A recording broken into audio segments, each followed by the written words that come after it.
بنو امیہ کا سب سے حسین بادشاہ سلیمان بن عبد الملک، سب سے حسین، 42 سال کی عمر، جوانی، اس کی میت کو قبر کے قریب کیا گیا تو ہلنے لگا تو اس کے بیٹوں نے کہا ہمارے ابا زندہ ہیں، وہ سختہ ہو گیا ہے، زندہ ہیں۔ عمر بن عبدالعزیز رضی اللہ رحمت اللہ علیہ فرمانے لگے ارے بھتیجو زندہ نہیں ہے، قبر کا عذاب جلدی شروع ہو گیا ہے، وَلَعَجَّلَ اللَّهُ بِالْعُقُوبَةِ، چھپاؤ، جلدی چھپاؤ۔ عمر بن عبدالعزیز جس تخت پر بیٹھے اس پر سلیمان تھا، اس پر ولید تھا، اس پر عبد الملک تھا، ان تینوں نے اپنے من کو راضی کیا، عمر بن عبدالعزیز نے اپنے رب کو راضی کیا۔ جب عمر بن عبدالعزیز کا وقت آیا مرنے کا تو انہوں نے بلایا رجا بن حیوہ سے، فرمایا کہ میں نے عبد الملک بن مروان، چاچا بھی تھے سسر بھی تھے، ان کی بیٹی فاطمہ سے شادی ہوئی تھی، میں نے اس کو قبر میں اتارا، کفن کی گرہ کھول کے دیکھا تو اس کا چہرہ قبلے سے ہٹ چکا تھا، رنگ کالا سیاہ پڑ چکا تھا۔ عبد الملک بن مروان گورا چٹا تھا، یہ جگہ سرخ تھی، کالا۔ پھر میں نے ولید کو قبر میں اتارا، اس کا بیٹا 10 سال حکومت کی، اس نے 21 سال حکومت کی، اس نے 10 سال کی، ولید بن عبد الملک۔ میں نے اس کے کفن کی گرہ کو کھول کے دیکھا تو اس کا رنگ سیاہ ہو چکا تھا اور قبلہ کی طرف سے چہرہ پھر چکا تھا۔ پھر اس سلیمان کا واقعہ تو ابھی سنایا، پھر اس سلیمان کو قبر میں اتارا اور اس کے کفن کی گرہ کو کھول کے دیکھا تو اس کا چہرہ قبلے سے ہٹ چکا تھا۔ اب میں جا رہا ہوں، مجھے دیکھنا۔ پہلے تینوں نے حکومت کی پوجا کی اور عمر بن عبدالعزیز نے اپنے اللہ کی پوجا کی۔ انہوں نے ایک بڑا عجیب خطبہ دیا جب خلیفہ بنے، اے لوگو، بچپن میں شعر و شاعری کا شوق تھا تو میں شاعر بنا، تھوڑا سا اٹھان ہوئی تو علم کا شوق لگا، میں نے علم حاصل کیا، جوان ہوا تو فاطمہ بنت عبد الملک سے عشق ہوا، میں نے اس سے شادی کی، اب اللہ نے مجھے حکومت دے دی ہے، اب تم دیکھو کہ میں اس سے اپنے اللہ کو راضی کروں گا۔ ہمارے حکمران تو ووٹ سے آتے ہیں اور چلے جاتے ہیں 4-5 سال کے بعد، ان کی وراثت میں حکومت آ رہی ہے اور 3 بر اعظم پر حکومت ہے، اور ایسا روب و دبدبہ ہے بنو امیہ کا، کوئی ان کے سامنے سر نہیں اٹھا سکتا۔ 3 بر اعظم میں زکوٰۃ لینے والا کوئی نہ بچا، 3 بر اعظم میں سوال کرنے والا کوئی نہ بچا، 3 بر اعظم میں ظالم کوئی نہ بچا، 3 بر اعظم میں مظلوم کوئی نہ بچا۔ لیکن خود کیسا رہا؟ گھر آئے، فاطمہ بڑے اچھے دن گزرے ہیں، اب امتحان ہے، میں تیرا حق نہیں ادا کر سکوں گا، طلاق لینی ہے میں حاضر ہوں، ساتھ دینا ہے تو میرے اپنے حق معاف کرو، اپنے حق معاف کرو۔ فاطمہ جیسی عورت انسانی تاریخ میں کوئی نہیں آئی، سیاسی لحاظ سے، سیاسی۔ دادا مروان بادشاہ، باپ عبد الملک بادشاہ، بھائی ولید بادشاہ، دوسرا بھائی سلیمان بادشاہ، تیسرا بھائی ہشام بادشاہ، چوتھا بھائی بادشاہ اور اپنا خامن بادشاہ، 7 نسبتوں سے یہ عورت شہزادی ہے۔ کائنات انسانی تاریخ میں اتنی بڑی عورت کوئی نہیں آئی، سیاسی۔ فاطمہ کہنے لگیں عمر، میں نے سکھ کے دن تیرے ساتھ گزارے ہیں، دکھ میں تجھے چھوڑ کے نہیں جاؤں گی، جو میں نے اپنے سارے حق معاف کیے۔ پھر حضرت عمر بن عبدالعزیز کی راتیں اور دن کیسے گزرے؟ مسلح پہ بیٹھتے اور روتے وہیں سو جاتے اور روتے وہیں سے اٹھتے، پر 3 بر اعظم میں ظالم کوئی نہ بچا، مظلوم کوئی نہ بچا، زکوٰۃ لینے والا کوئی نہ بچا، اپنی حکومت کو اللہ کی رضا کے لیے استعمال کیا۔ کیسے استعمال کیا؟ سارے مال فاطمہ کا سارا زیور بیت المال میں ڈال دیا، تنخواہ پہ آ گئے، عید کا موقع آیا، بچوں نے ماں سے کہا ہمیں کپڑے لے کر دو، عید آ رہی ہے، ہر آدمی اپنے بچوں کے لیے کپڑے لے رہا ہے، ہمارے بچے بھی کہہ رہے ہیں کپڑے لیں، جاؤ بھائی لو۔ فاطمہ کے پاس عمر 3 بر اعظم کے بادشاہ کے بچے آ رہے ہیں، ماں جی عید آ رہی، کپڑے تو لے دیں، ابا سے کہیں کہ ابا سے بات کرتی ہوں۔ ابا تشریف لائے، خزانے لبالب بھرے ہوئے گندم کے ڈھیر کی طرح کہ امیر المومنین بچے کپڑے مانگ رہے ہیں۔ فاطمہ میرے پاس تو پیسے نہیں، میں کہاں سے کپڑے لے کر دوں، میرے پاس تو پیسے کوئی نہیں۔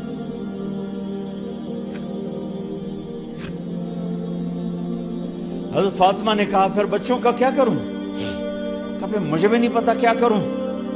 اس کے پہلے 3 حکمرانوں نے لوٹ مار کے بازار گرم کیے، ظلم و ستم کے پہاڑ توڑے، اور آج اسی خزانے پہ ایک شخص بیٹھا ہے جو اللہ کو راضی کرنے کے جھنڈے گاڑ رہا ہے۔ تو فاطمہ نے کہا آپ ایسا کریں، اگلے مہینے کی تنخواہ ایڈوانس لے لیں، اس سے میں اپنے بچوں کو کپڑے لے دیتی ہوں، اور گھر کا خرچہ میں مزدوری کر کے گھر کی روٹی چلا لوں گی۔ ارے اپنی تاریخ پڑھو، صرف ڈرامے نہ دیکھتے رہ جاؤ، صرف گانے نہ سنتے رہ جاؤ، اور بھی دکھ ہیں زمانے میں محبت کے سوا۔ انہوں نے اپنے بلایا وزیر خزانہ مزاحم، اپنا ہی غلام، ہاں بھائی مزاحم ہمیں بچوں کے کپڑے چاہیے، تو اگلے مہینے کی تنخواہ ایڈوانس مل جائے۔ وہ کہنے لگے امیر المومنین آپ مجھے لکھ کر دے دیں کہ آپ 1 مہینہ زندہ رہیں گے، میں آپ کو تنخواہ دے دیتا ہوں۔ عمر بن عبدالعزیز سر جھکایا، اٹھے، گھر گئے، فاطمہ میرے بچوں سے کہہ دو کہ تمہارا باپ کپڑے لے کے نہیں دے سکتا۔ اپنی تاریخ تو دیکھو۔ عید کا دن آ گیا، خلیفہ وقت عید کی نماز پڑھاتے تھے، نمازیں بھی خلیفہ وقت پڑھاتے تھے۔ بنو امیہ کا خاندان ملنے کے لیے آ رہا ہے، سارے سرداروں کے بیٹے اعلیٰ پوشاک، اعلیٰ لباس ملنے آ رہے ہیں۔ تھوڑے دیر بعد دیکھا تو بچے بھی ملنے آ رہے ہیں، امیر المومنین کی حیثیت سے بچے باپ کو ملنے آ رہے ہیں، اور ان کے جسموں پر پرانا لباس ہے۔ حضرت عمر انہیں دیکھ کر ادھر اپنے سرداروں کے بچے دیکھے تو زرق برق پوشاکیں، اپنے بچوں کو دیکھا۔ ارے اس باپ سے پوچھو جو سب کچھ کر سکتا ہو اور پھر مٹھی بند کر لے کہ نہیں میں نے حرام کی طرف نہیں جانا۔ بچوں کو دیکھا تو آنکھیں ڈب ڈبا گئیں، آنکھوں میں آنسو آ گئے۔ فرمایا میرے بچوں آج تمہیں اپنے باپ سے گلہ تو ہوگا کہ آج ہمارے باپ نے کپڑے ہی نہ لے کے دیے۔ ان کے ایک بیٹے ہیں عبد الملک، ان سے بھی 4 ہاتھ آگے تھے، ان سے پہلے ہی فوت ہو گئے تھے۔ کہنے لگے ابا جان آپ کو مبارک ہو، آج ہمارا سر بلند ہے، ہم شرمندہ نہیں ہیں، آپ کو مبارک ہو، آپ نے قومی خزانے میں بددیانتی نہیں کی ہے، ہم شرمندہ نہیں ہیں، انسانوں کو کپڑوں پہ نہیں تولا جاتا۔ آج کا میرا دیس کا مالدار اتنا فقیر ہو گیا ہے، اتنا چھوٹا ہو گیا ہے کہ وہ اپنا تعارف کروانے کے لیے 50 لاکھ کی گھڑی لیتا ہے، 6 لاکھ کا جوتا لیتا ہے۔ آج کی بیگم اتنی چھوٹی ہو گئی ہے کہ اپنے قد کو بڑا کرنے کے لیے وہ 10 لاکھ کا ہینڈ بیگ لیتی ہے کہ دیکھو میرا بیگ 10 لاکھ کا ہے۔ ارے میری بہن تو 10 ٹکے کی بھی نہیں رہی اگر تو نے بیگ سے اپنے آپ کو بڑا بنایا۔ او میرے دوست تو 2 ٹکے کا نہیں ہے اگر تو 10 لاکھ کے جوتے اور 50 لاکھ کی گھڑی سے اگر تو بڑا بننا چاہتا ہے۔ ارے اس دھوکے سے نکلو۔ برینڈڈ کہاں جا رہے ہو؟ جب تم اپنی ذات میں بے قیمت ہو تو رب ذوالجلال کی قسم تمہاری گھڑیاں، تمہارے بیگ، تمہاری گاڑیاں، تمہارے بنگلے تمہاری عزت کو بڑھا نہیں سکتے۔ ابا جان آج ہم خوشی سے بلند ہیں کہ ہمارے باپ نے بددیانتی نہیں کی۔ گھر میں تشریف لائے، کہنے لگے فاطمہ کچھ پیسے ہیں، میرا انگور کھانے کو جی چاہ رہا۔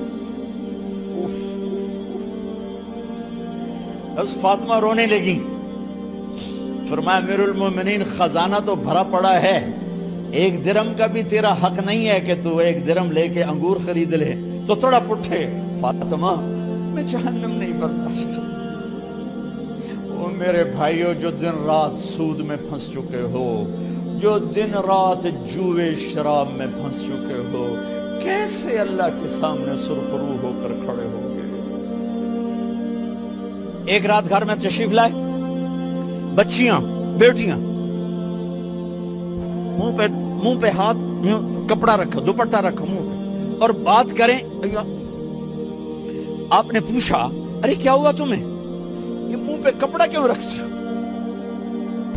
تو خاموش ہو گئی، لیکن گھر کی خادمہ رو پڑی، کہا امیر المومنین آج آپ کی بیٹیوں نے کچا پیاز توڑ کے اس سے روٹی کھائی، سالن کھائی، اور میرے آج کا تاجر کہتا ہے جھوٹ نہ بولوں تو کاروبار کیسے، میرا افسر کہتا ہے رشوت نہ لوں تو گزارا کیسے کروں۔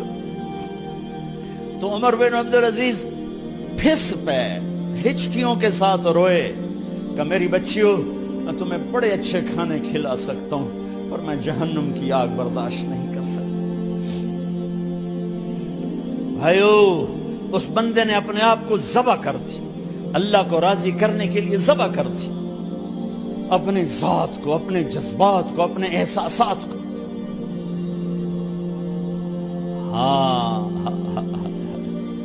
اب اللہ نے صلہ کیا دیا، جب انتقال ہونے لگا تو بلایا رجا کو، جو میں بات پہلے چھوڑ کے ادھر ان کی تھوڑی سیرت بتائی کہ رجا اب میں مرنے لگا ہوں۔ عبد الملک کالا ہو گیا تھا، ولید کالا ہو گیا تھا، سلیمان کالا ہو گیا تھا۔ یہ کیوں کالے ہوئے تھے؟ یہ بے نمازی نہیں تھے، بدکاری نہیں کرتے تھے، کسی کی طرف ان کی میلی آنکھ نہیں اٹھی کبھی۔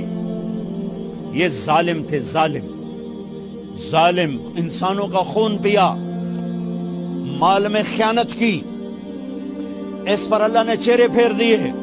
آج عمر بن عبدالعزیز جا رہا ہے کہ دیکھو میں جا رہا ہوں، مجھے دیکھو میرے ساتھ کیا ہوتا ہے۔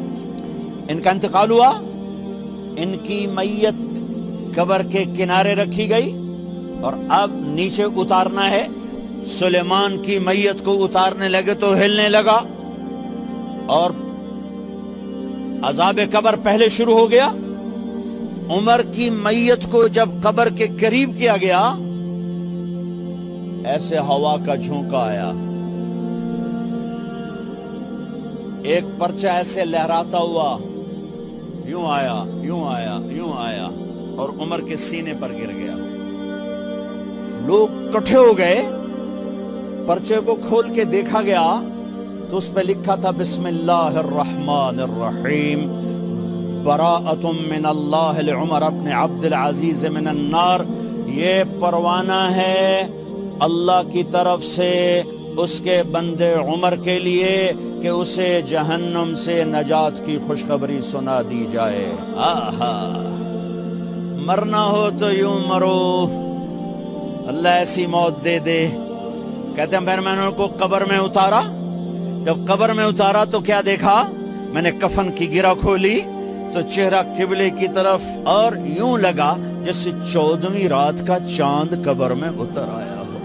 اور آخری بات کرتا ہوں، میرے بھائیوں بہنوں، اپنے اللہ سے صلح کر لو، اپنے اللہ سے صلح کر لو۔